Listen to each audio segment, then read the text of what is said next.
Suicida en Pakistán mató al ministro del Interior de la provincia de Punjab y a otras 11 personas. Decenas de personas participaron del funeral del ministro provincial de la región oriental de Punjab, Juhar Hansada, quien falleció el domingo luego que un terrorista atacara su domicilio. El político Hansada presidía una reunión con sus simpatizantes en la localidad de Shadikan, cuando un extremista detonó una bomba cerca de su casa, provocando el derrumbe del techo y parte del edificio donde se encontraban. Alrededor de 17 personas murieron y otras 25 resultaron heridas. Según refirió Sayed Elahi, consejero del gobierno local, al canal público pakistaní, Hansada había informado hacía poco sobre la movilización de un grupo insurgente en la provincia y de las amenazas de muerte que había recibido de estos. Aunque ningún grupo se ha adjudicado la autoría del ataque, la policía pakistaní baraja la posibilidad de que se trate de la organización islamista Lashkar-e-Taiba, que ha reivindicado varias matanzas contra las minorías tras la muerte de su líder, Malik Ishaq, en un operativo militar en julio pasado. Por lo pronto, este lunes, el ejército ha continuado con los bombardeos en zonas tribales de Waziristán del norte. Según la emisora pública, al menos 65 insurgentes han perecido, como parte de la ofensiva declarada por el primer ministro Nawaz Sharif contra grupos talibanes y afines.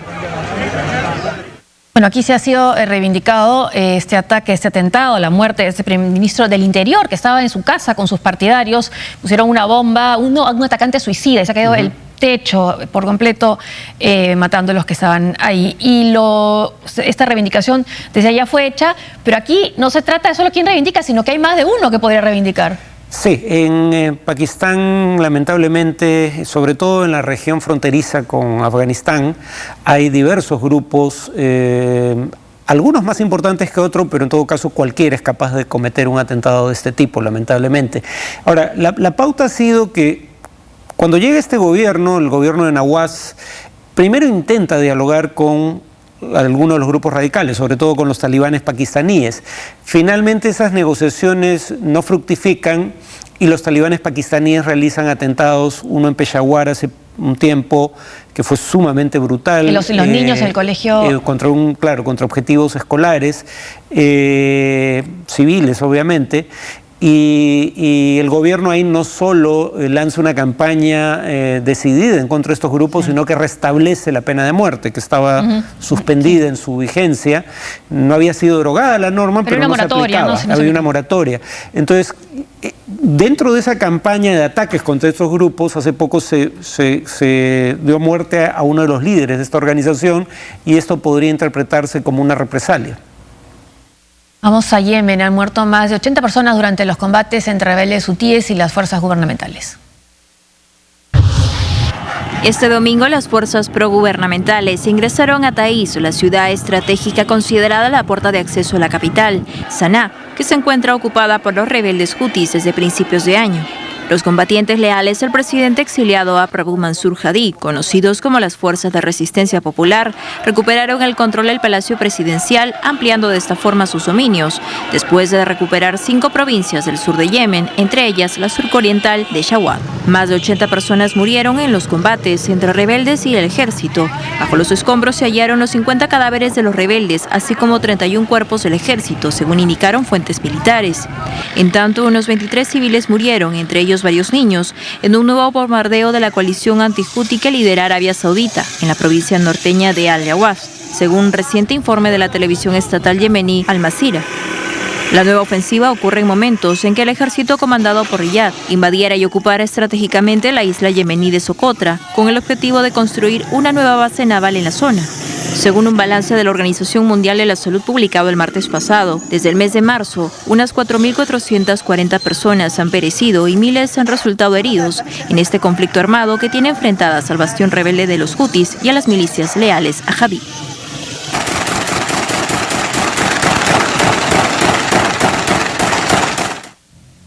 El jefe del grupo yihadista nigeriano Boko Haram negó que haya muerto o haya sido destituido como jefe de la organización terrorista en una grabación de audio difundida que los expertos en seguridad consideran veraz. En el mensaje de 8 minutos de duración, Abubakar Shekau negó las afirmaciones realizadas por el presidente Chad, según las cuales él había sido sustituido. Por su parte, el Centro de Vigilancia de Portales Islamistas verificó la autenticidad de ese mensaje y un corresponsal de la agencia AFP con experiencia en temas vinculados a Boko Haram dijo que la voz coincidía con la de la grabación, con grabaciones anteriores de Shekau.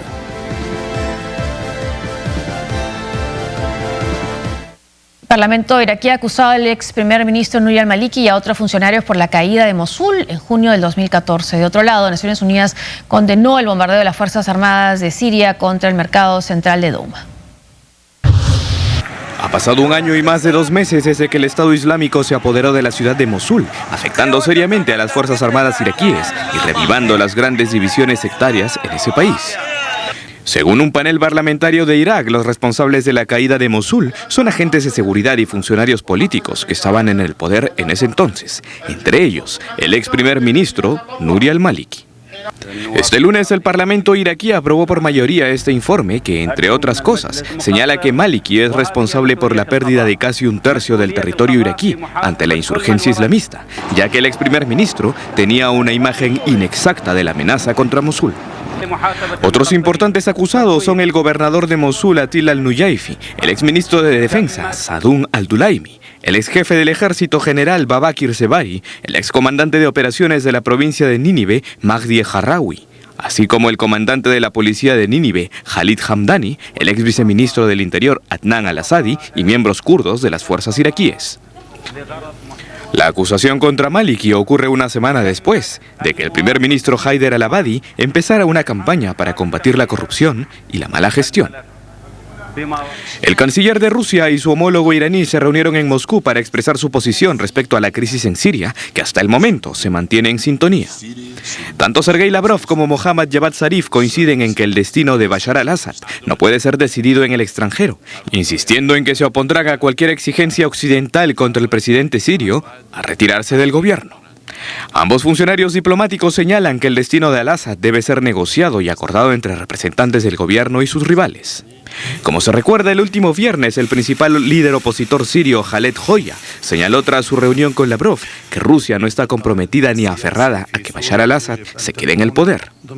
Entre tanto, el jefe humanitario de las Naciones Unidas, Stephen O'Brien, pidió a todas las partes del conflicto proteger a los civiles luego del ataque aéreo del gobierno de Bashar al-Assad, que mató a casi 100 personas en el mercado central de Douma el domingo.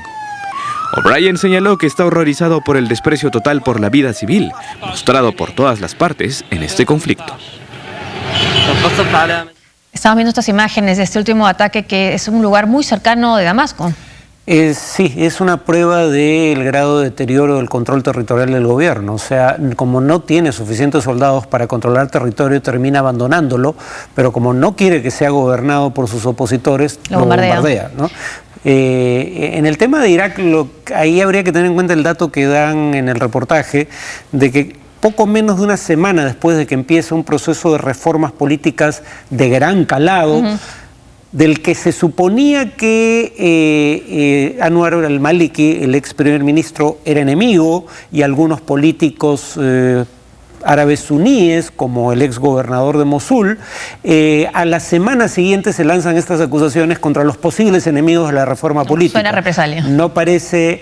O para tratar de neutralizar su capacidad de oponerse, porque lo que muchos no creían era que, si bien muchos creíamos, incluyéndome a mí, que al-Abadi estaba yendo en la dirección correcta, muchos, sin embargo, dudaban de su capacidad de implementar las reformas.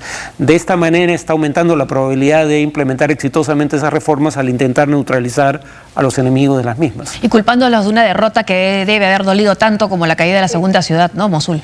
Y además, una responsabilidad que todo parece indicar es real. O sea, no es que, está bien, pueden estar utilizando esta acusación políticamente, pero no es que ellos no sean responsables de aquello de lo que se les acusa. Y volviendo al tema de cómo está Damasco aislada y al parecer más debilitada, es que también se puedan dar ese tipo de conversaciones con esta imagen que hemos visto de funcionarios extranjeros hablando de la situación en Siria, y aunque digan que la situación, que el futuro de Bashar al-Assad no se va a definir en el extranjero, de hecho están hablando de su futuro. Bueno, Rusia está invitando a opositores al régimen con los cuales el propio régimen no dialoga, para conversaciones en Moscú. Y acordémonos cómo apoyaba antes. Antes el apoyo era virtualmente incondicional. Y estas declaraciones son en presencia del ministro de Relaciones Exteriores iraní, y Rusia dice de una manera, es interesante, porque esto es la sutileza diplomática, ¿no?, en acción. No estamos comprometidos a mantener a Bashar al-Assad en el poder a cualquier precio, pero no consideramos razonable que como condición previa para negociar una transición política se exija que él renuncie al cabo de esa transición. Vamos ahora a otra nota. Durante la conferencia de prensa conjunta con el canciller iraní, el ministro de Relaciones Exteriores de Rusia, Sergei Lavrov, dijo que Moscú está preocupada por la situación en el oriente de Ucrania, aunque sospecha que Ucrania está preparando una nueva ofensiva contra los separatistas prorrusos a medida que se registra una escalada de tensiones en la región sureste. En ese contexto, el presidente ruso Vladimir Putin visitó la península de Crimea, antes perteneciente a Ucrania, desafiando así a las autoridades de Kiev, quienes criticaron ese viaje del jefe del Kremlin, que hizo una visita a Yalta. El presidente dirigió una reunión de la jefatura del Consejo de Estado ruso dedicada al turismo en Rusia.